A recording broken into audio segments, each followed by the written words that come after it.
आणि धनंजय मुंडे जे कृषी मंत्री दिल्लीला चालले आणि ते महाराष्ट्र सन्मान हा पुरस्कार बहुमुख्य मानाचा सन्मान त्यांना मिळतोय. पण विरोधकांनी आतापासून ट्रोल करायला सुरुवात केली आहे की राज्यामध्ये शेतकऱ्यांची वाताहत आहे, पीक विम्याच्या समस्या आहेत आणि मग त्यांना पुरस्कार कसे मिळतील? गेली 2 वर्षापासून महायुती सरकार आल्यानंतर ज्या पद्धतीने ज्या गतीनं सरकार शेतकऱ्यांचे प्रश्न सोडवण्याचा प्रयत्न करते, त्यामुळे त्याची दखल घेऊन आज त्यांना कृषीचा सर्व उच्च असा सन्मान करण्यासाठी दिल्लीला बोलवलं. मला वाटतं हा महाराष्ट्रासाठी घोषणावा बाब आहे. परंतु तरीही काही विरोधकांना यावर टीका टिप्पणी केल्याशिवाय राहत नाही. गेली पूर्वीची 2.5 वर्ष शेतकऱ्यांचे असलेल्या आत्महत्याचा जर रेशो पाहिला तर अनेक शेतकऱ्यांनी आत्महत्या केल्या. हे सरकार त्यासाठी जपायचा प्रयत्न करतो. प्रत्येक गोष्ट शेतकऱ्याला जे हवे, बी बियाणे असेल, त्यांना आणखी असलेलं नुकसान भरपाई असेल. आताच या अधिवेशनामध्ये 7.5 हॉर्स पॉवरच्या विद्युत पंपाला बिल माफ केलं. अशा अनेक गोष्टी जर पाहिल्या तर या सरकारने केलेल्या आहेत. म्हणून आजचा हा दिवस खऱ्या अर्थानं शेतकऱ्याचा सन्मान आहे. शेतकऱ्यांच्या वतीनं मुख्यमंत्री आज दिल्लीला चाललेले. काल ओबीसी मराठा संदर्भातची बैठक आयोजित केली होती. त्याच्यामध्ये विरोधकांनी जो आहे विरोधकांनी न येण्याचा निर्णय घेतला. मात्र आज त्या संदर्भात नाना पटोले यांना विचारलं असतं ते म्हणतात की सत्ताधाऱ्यांची ही भूमिका म्हणजे चोराच्या भुट्या पप्पा अशी आहे. कारण केंद्रात आणि राज्यात दोन्हीकडे त्यांची सत्ता आहे. कालची जी मराठा आणि ओबीसी आरक्षणासंदर्भात बैठक बोलवली होती, त्या दोन्ही सर्वच पक्षांना, विरोधी पक्षाचे असेल, सर्वांना बोलवलं. परंतु ज्या विरोधी पक्षाच्या नेत्यांनी सत्तेमध्ये असताना 40 वर्ष ज्या मराठा समाजाला आरक्षणापासून वंचित ठेवलं होतं, ते काम आता एकनाथ शिंदे साहेबांनी केल्यामुळे बैठकीला गेल्यानंतर जर काही चांगला निर्णय झाला तर हे क्रेडिट शिंदे साहेबाला जाईल. फक्त ह्या भीतीपोटी काल ते बैठकीला उपस्थित राहिले नाही आणि मराठा समाजाला आरक्षण मिळू नये ही त्यांची असलेली भूमिका त्यांनी काल दाखवून दिली की आम्ही मराठा आरक्षणाच्या विरोधात आहोत. जर त्यांचा प्रश्न मांडायचा असता, मराठा आरक्षणासंदर्भात बोलायचं असतं, तर तो कालच्या बैठकीमध्ये आलेली सुवर्ण संधी त्यांनी मुद्दामून दाखवली. मराठा समाजाला जर आरक्षण मिळालं, मराठा समाजाला दिलेल्या कुठली नोंदी जर कायम झाल्या तर इतर समाज सुद्धा आपल्यावर नाराज होईल. परंतु मुख्यमंत्र्यांची भूमिका स्पष्ट आहे की मराठा समाजाला आरक्षण देताना ओबीसी समाजाच्या आरक्षणाला कुठे धक्का लागणार नाही.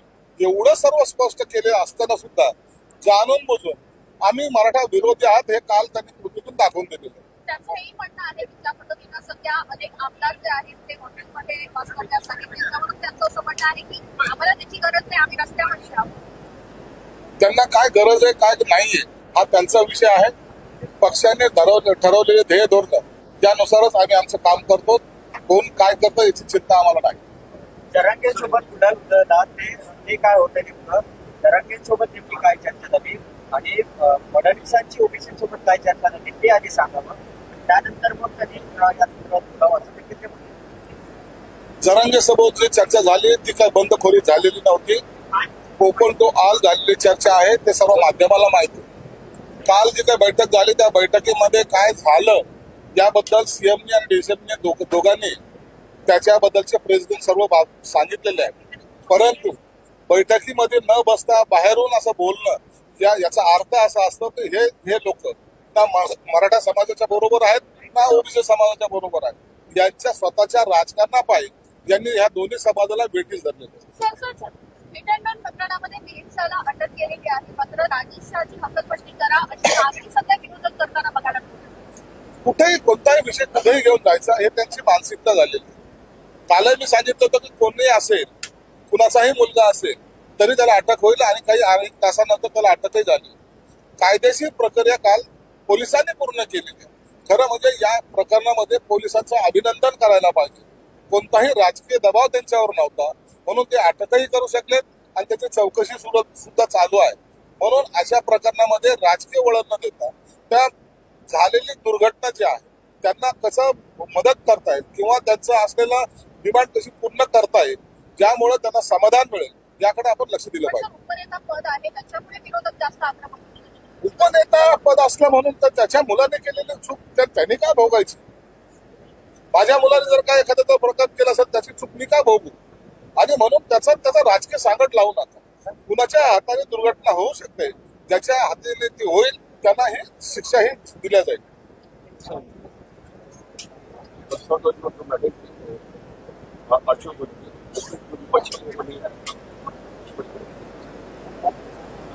कल मराठा और ओबीसी आरक्षण के संदर्भ में माननीय मुख्यमंत्री और उप मुख्यमंत्रियों ने सर्वपक्षीय दलों की बैठक बुलाई थी.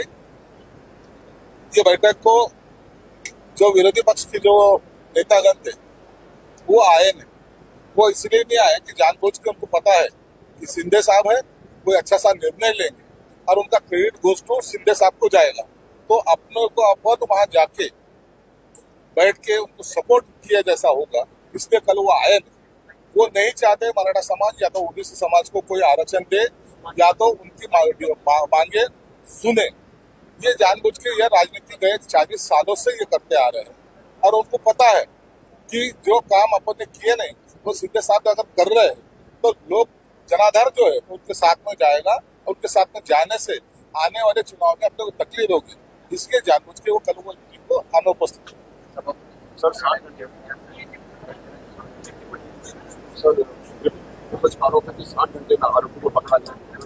समझ में लाने की कोशिश. देखिए, हिट एंड रन प्रकरण में वर्णन जो हुआ, सबने ये कहा था कि कोई भी रहो, कोई भी पार्टी का रहो, कोई नेता का बड़ा लड़का भर रहा वो भी उसको अरेस्ट की जाएगी और कल उसको अरेस्ट की. अभी इसमें समय क्यों लगा, इसका जवाब पुलिस दे सकती है. लेकिन मैं ये बात को मानता हूँ, पुलिसों ने बहुत अच्छी सी कामगिरी की और किसी के दबाव में न आते हुए उन्हें कल आरोपी को पकड़ा है और उसके फैमिली को भी अब कुछ सबूत मिटाने की जो कोशिश कर रहे हैं उनके ऊपर भी कार्रवाई कर रहे हैं. सर, फैमिली से मिलने आज आदित्य ठाकरे जा रहे हैं, असलम शेख जा रहे हैं फैमिली वालों से मिलने के लिए, क्या मुख्यमंत्री भी जाएंगे? अरे घटना कब घटी है? उनके मतदार संघ में घटी थी तो आज इतने दिन इतना टाइम क्यों लग रहा है? ये सिर्फ पॉलिटिक्स करने के लिए जाते हैं. इनका कोई उनसे लेन देन भी नहीं, नाम को उनके बारे में उनकी सहानुभूति.